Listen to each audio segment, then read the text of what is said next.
Welcome to another episode of the Tuck Shop Podcast. I'm Matt Cernell, coming to you live today, at least for the first part of this episode. Back on campus, spring break is over. David, I survived spring break. There you go. And it's spring is unbroken again. Yeah, just for those who are not local, it is under 30 degrees and snowing here the week after spring break. So, pretty standard. But on the other hand, we're recording on the 19th of March, so... Yeah, you can't be too upset, I guess. How was you? It's been a couple weeks since we've been able to schedule this and get you actually on the show. How have you been? I was out Janisacking around, I guess. Was that? We'll leave it at that. But it's good to be back. Regardless of the temperature or the weather, it's always it's a good place to be at UPJ. It is. Leave it at that. Well, we got a couple of things going on that I think you wanted to kind of bring up before we get to our guest. Just to kind of tease our guest, very great interview with a fairly recent alum that I did with a big time split because he's deployed active duty in Japan. So very recent, we just did it a day or so back, but I wasn't going to wake you up at 8 a.m. on Sunday morning to help us record. Okay, so let me talk about some other things that are on the menu, so to speak, as a transition. I'm kind of busy here with some things. As spring gets closer, events seem to become a little bit more ample. But before spring, I guess it will be spring, but we will be welcoming a couple of graduates and a speaker here on campus next Tuesday, March 26th at 7 o'clock at the Pascarola Performing Arts Center. Excuse me, an evening with Gregory Robinson. Gregory Robinson is the former director of the James Webb Space Telescope. Mr. Robinson also has a lot of different accolades. It's just kind of a neat series because it's talking about space from its infancy to today. Mr. Robinson is retired from NASA after 33 years. He's recognized as Time Magazine's 100 Most Influential People in 2022. He also was Time Magazine, a Time 100 Impact Award. Also had gotten some awards, Distinguished Presidential Rank Award in 2022 and the NASA Presidential Distinguished Executive Rank Award in 2023, and the Presidential Meteorist Executive Rank Award in 2007. So a lot of awards, a lot of good topics I'm sure he'll cover. Also, equally excited about a couple of the other guest speakers. If you're a regular listener to the Tuck Shop here, Don Freeburn, class of 63, with a degree in mechanical engineering, will also be speaking. If you listen to the podcast, Don was with NASA for 45 years between NASA and the DOE. He also worked on everything from the manned space program in Houston to Skylab to the space shuttles. Joining him will also be another engineer, Andrew Hovanek, class of 58, chemical engineer. He has amassed a 33-year career with NASA, mostly with the Goddard Space Center down in Maryland. So it's an interesting panel. A lot of good, I'm sure a lot of good information. If you have a lot of good questions, I know these guys are pretty approachable and really fun to talk with. So that's the one big thing that's coming up. I know that also as we get a little bit closer to spring, which is here sooner than you think, May 31st. I know Matt might have mentioned it before, but bringing back the Alumni Association golf outing. And, this is real important because this helps fund our scholarship program. Correct me if I'm wrong, but I think we're giving out 13. We're giving, but part of the neat thing is that this week on Friday, we are very excited to give out 8 scholarships to deserving students who are finishing up their junior year, or they're heading into their final year of study here, to help give them that last boost in. So we're getting to honor 8 students across 5 of our divisions at the same time. So it's really a neat thing, and that's 100% doable because of people who attend events like the golf tournament and the Mountain Cat tournament, as well as just donating straight to scholarships. And that's important. That's before we go any further. That's May 31st at Wimber Country Club. But that scholarship is unique in the form that I often said you bump into people and you ask them, "Did you go to college?" And they say, "Yeah, I made it. 2/3 of the way through. My final year, I quit, and I needed 10 credits or 5 credits or whatever, half a semester." This alumni association scholarship helps people that are at that last year that like Matt said, if it's the boost they needed to get to the end, they're considerable amounts that are awarded to each student, and it's neat because they're juniors. We get to see them here in their final year. Hopefully that they make it through with a little help from those of you that help the Alumni Association. I will mention also that's May 31st. Following that May 31st, June 1st is our all-Greek reunion. Registration is open. This is kind of unique in that we're set it up that you can actually stay. Let me also mention, if you come into golf and you kind of worn yourself out and you want to stay on campus and drive home Saturday, we will have that opportunity to stay on campus. Also, the All Greek reunion will be an on-campus reunion that you're able to check in on Friday and check out on Sunday.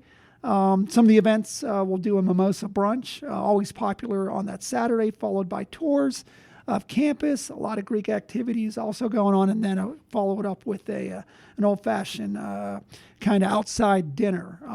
Links for each of these events are going to be in the description below. I'm not going to rattle off a bunch of www web domains and that kind of stuff. Yeah, everything will be down below. So in your podcatcher of choice, whether you're listening on the web page, or if you're hopefully downloading and subscribing across the board on all your apps, whether it's your Apple Podcast app or your Spotify app or your Podcast 2.0 app, doesn't matter. Bring it down. But at the bottom in the description will be links to each of these events and registrations for all 3, so you can hopefully attend all 3. Yeah, and if you don't want to go to the links, keep an eye on our Facebook and our LinkedIn pages for the Alumni Association. That's your one-stop source for everything alum going on here. I'm real excited. There's a lot of cool things going on. It's kind of like that, like you said, that push for spring. Everything's kind of exciting, and certainly the engineering stuff with especially with Don Freeburn, who, like you mentioned, if you are curious and want to hear a little bit of a preview, several episodes back, Don was gracious enough with his time and came and sat with us and told some really interesting stories about kind of the pioneer days of space flight. So, again, keep an eye on those links down below, and we'll go from there. Well, I think we're going to I'm going to hit the button, and we're going to run our interview with Joe Ettien from the United States Marine Corps, currently stationed in Japan.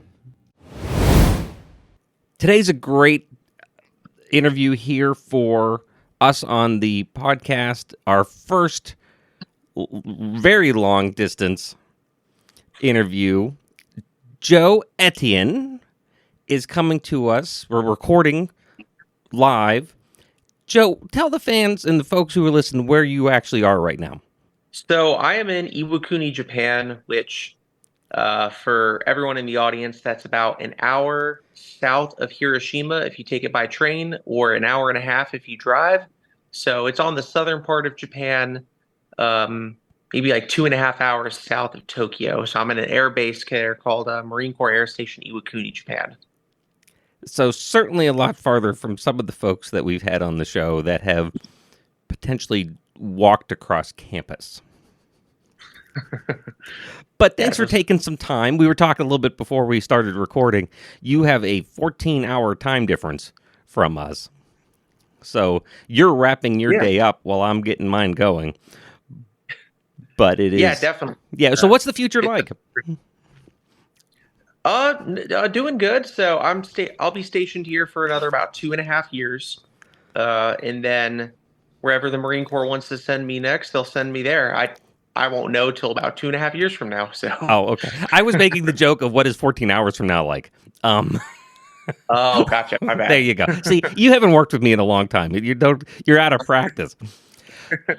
Joe, you're an alum, but how did you what was your education process like? Like what once you left school, and for those who wouldn't know, because short of your family that would be listening to this, they wouldn't. I've known you 15 years now, probably. Yeah. Once you left high school, what was your education process like that eventually led you to UPJ?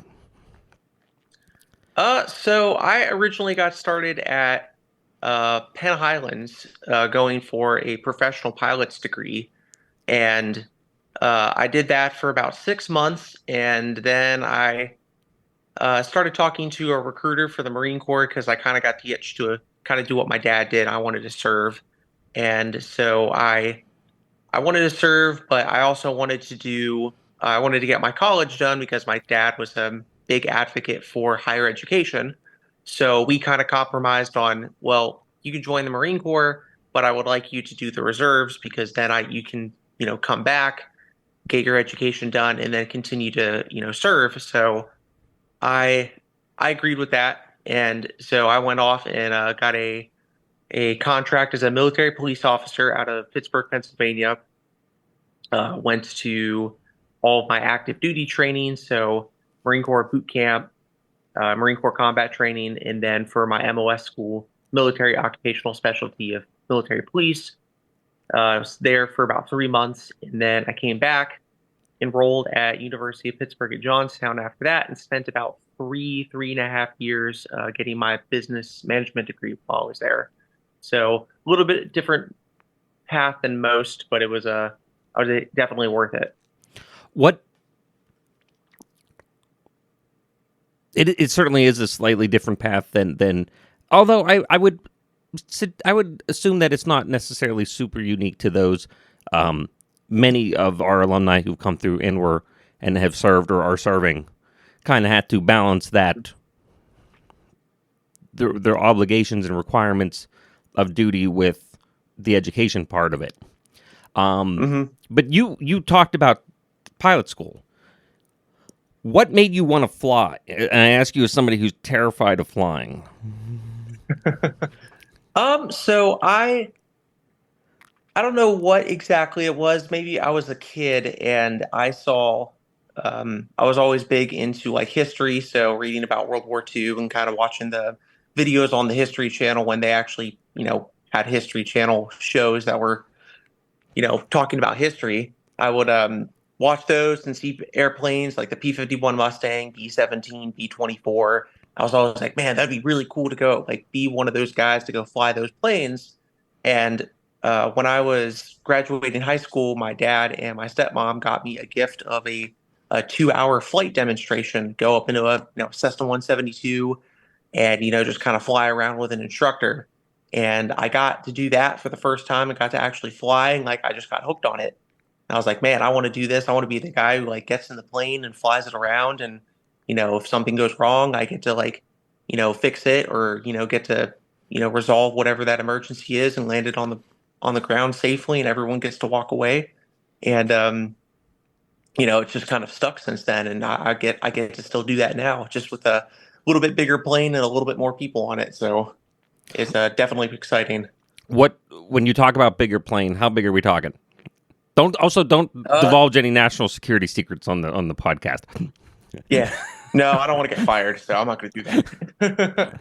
But so the first plane I flew was the Cessna 172, and you probably see those flying outside your house. But now I fly a C-130, which has got a wingspan of about 140 feet wide. It's got 4 engines on it.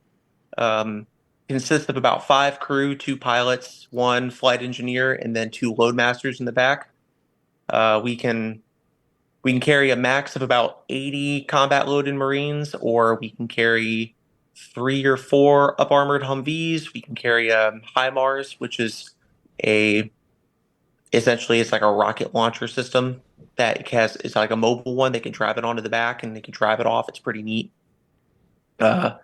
But yeah, definitely a little bit bigger, flies a little bit faster now. So yeah, definitely exciting. But the Marine Corps, when they send you through all of the training to do flying, essentially you start with like a single engine plane, so like a Cessna, and then you fly to something a little bit bigger.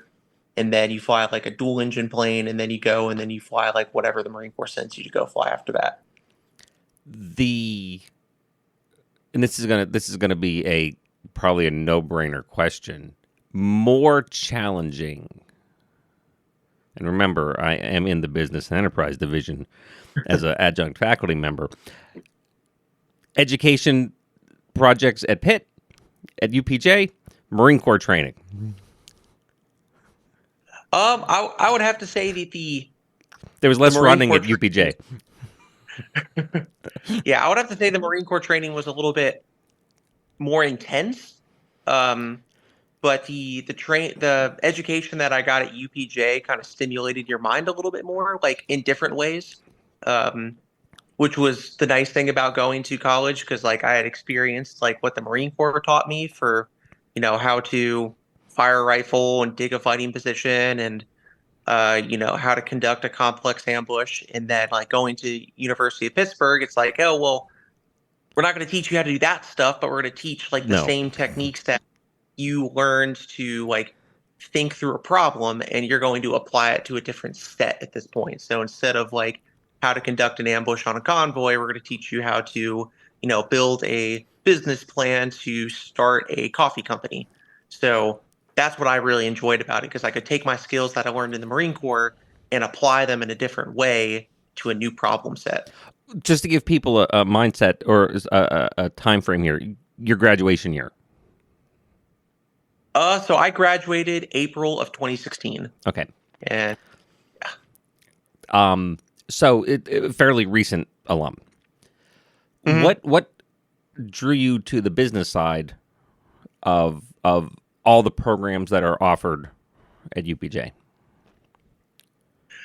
So the business side of it, I liked the flexibility that it gave me, the ability to, like, there's many different types of businesses out there. Like you have, I guess it would just be the ability to apply the analytical skills that the degree that I got taught me to different problem sets. It wasn't like you would come in and it would always be like, well, I'm doing the same thing every day, or it's like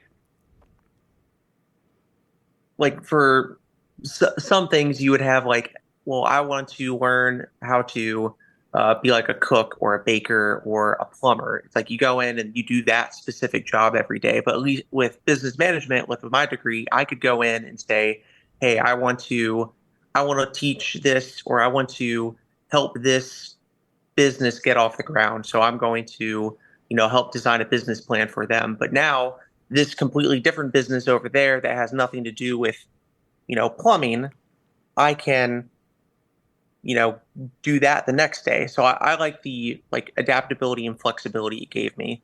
And that's kind of why I picked business management over like some of the other degrees at University of Pittsburgh at Johnstown.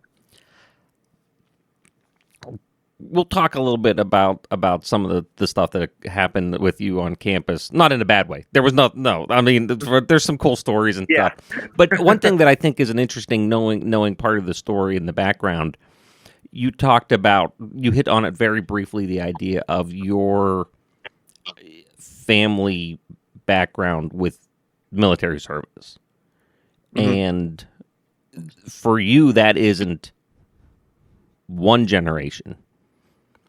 Because I know the generation behind you, having worked with your dad for years and years and being retired Marine, but you go back. How far back in that family lineage do you go with service to the United States? So from what we can track back is that we originally came over here in like 1775. With General Lafayette and 10,000 French volunteers to fight the British. So we can track it back as far as that. And then I know we served in the Civil War with Isaac Etienne, which is where my middle name comes from. And my uncle still has his discharge papers for Isaac Etienne sitting in his study. And then I know my great uncle served in World War II in Korea, and obviously my dad served and his grandfather or his father served as well. So a long history of tradition of serving in my family. So you came to it from a very long lineage. Yes. Yes. It's weird to think about it like that, where it's like, oh, it's kind of the family business at this point. We all have some at one point have served. And the Marine Corps was attractive to you because of that family connection with your dad. Oh yeah, so it was a mixture of, well, my dad has done this, and like what drew him to the Marine Corps because he was in the Army prior to being in the Marine Corps for a short amount of time. Um, and then the aspect of challenge to it of, this is probably one of the most difficult things that I'm going to do in my life, and being able to see if I can like rise to that challenge and exceed it was exciting for me, and that was one of the reasons why I wanted to go into the Marine Corps. Part of that goes with is the requirement with education and the degree you had received. What stood out outside of your program as something neat that you got to learn about at UPJ? Did anything else class wise, like, wow, I'm really glad I took, or that was very helpful to take a English literature course, or you took my astronomy course, but that wasn't it. That was across the street. That wasn't at UPJ. So I can't. You don't have to be. You aren't obligated to say that I was your favorite faculty member because I didn't have you as a faculty member at UPJ. But did something like that click, and you think about, wow, I'm really glad I had that chance? Yeah, so I guess one of the classes that I can remember that clicked a lot was I think it was called intercultural communications or interpersonal communications, if I remember the name of the class right.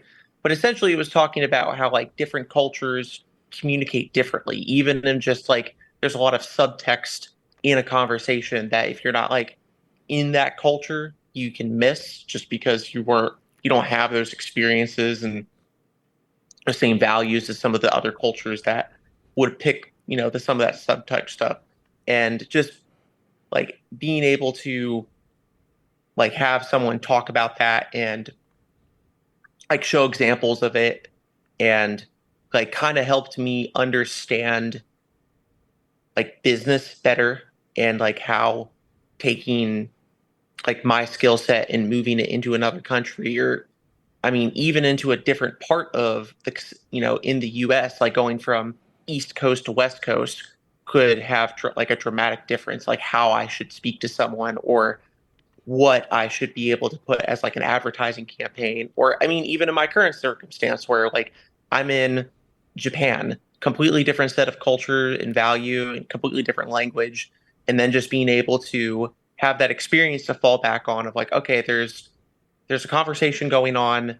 I'm hearing about 50% of it, but there's a whole bunch of subtext happening underneath of it that I'm not necessarily understanding, but like being able to look out for that was definitely very interesting. That, totally outside of, the business management degree. It was like one of the, I think, general education classes or general education curriculum I had to take. I thought that was probably one of the most interesting ones, other than the class I took with you. Okay, there you go. There you go. Yeah.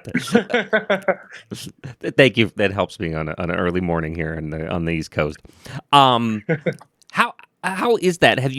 Because you've now spent better part of and forgive me if you had said so, what, 6 months, 8 months now in Japan? Yeah, about 8 months.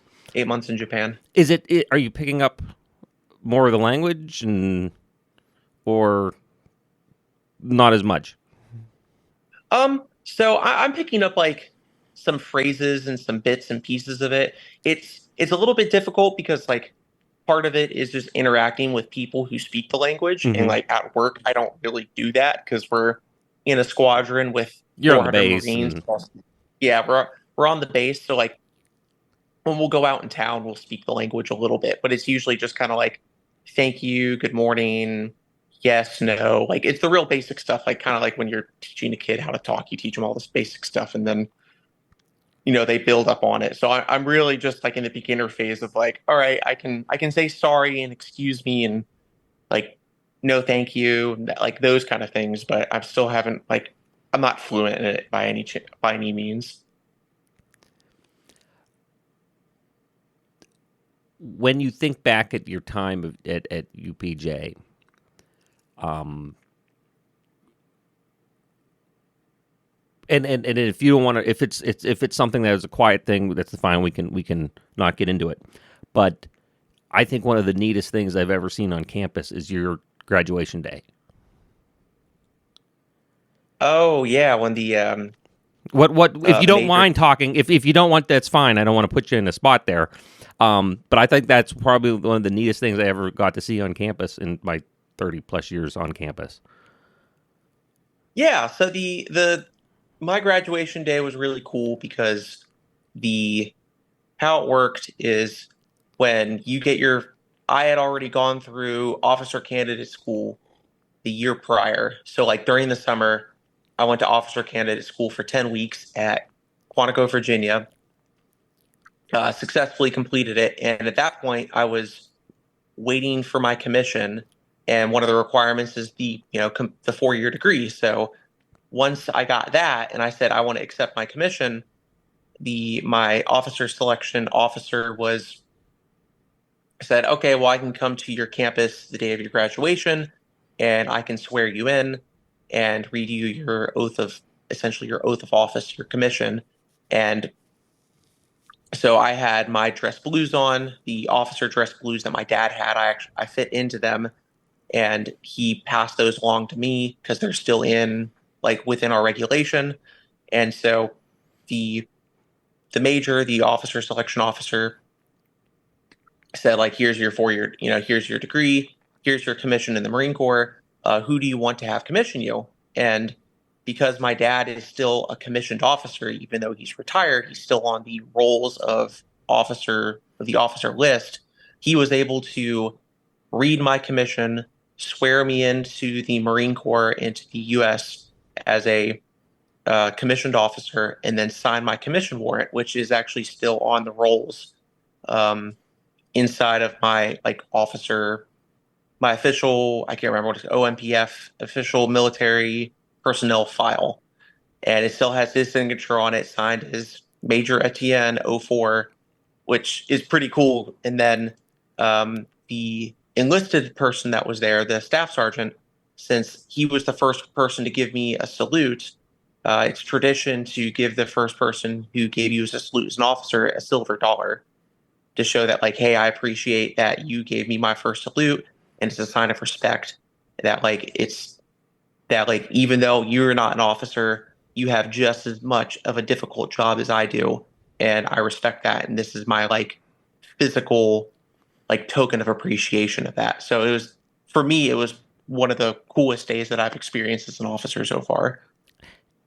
Excuse me. And one of the neat things was that actually happened right there at the flagpole in between Krebs and Biddle. Yeah. So that was, I mean, and it was very, and I always will remember that as one of the neatest things, and that you guys invited me to come up and see that. That was a very special thing to see on campus. Yeah, it was really cool, especially like sitting there with the mountain lion in the back and like having all the place I ran around for 3 years trying to get my education done, just all in the background. It was really cool. Last question. What happens when you get to the point and you are going to outrank your dad? How's he going to handle it? Knowing you'll listen to this episode. I don't know on that one. That'll be an interesting one if I get that far. But yeah, that'll be I don't know how he'll take that one, but he'll probably just, demean and degrade me like as good natured officers do to each other, just some gentle ribbing there. But yeah, that'll be fun though. It'll be interesting to see what he does with that one. So I'll just have to let him salute me a couple times for him to get used to it. There you go. That'll be a fun Christmas. Oh, absolutely. Joe Ettien, thank you so much for taking time out of your evening to get on and talk to us here on the Tuck Shop podcast. We very much appreciate your time and certainly the work that you're doing here for us over in Japan. Yeah, absolutely. Invite me back on anytime if you want me to. We will. Don't worry. We'll gladly have you back on. This will be fantastic. We'll get you live on the. Can we? We'll work out something and we'll get you flying. That'll be really. That'll be fun. That'll be fantastic. I'm sure that'll go over well. Yeah. Joe, again, thank you. Anytime. The Tuck Shop podcast is recorded live on the University of Pittsburgh at Johnstown campus. Update your contact information with us by visiting johnstown.pitt.edu/alumni. Connect with us online via Facebook and LinkedIn, or consider donating to the university at give2, that's giveto.pitt.edu/giveupj.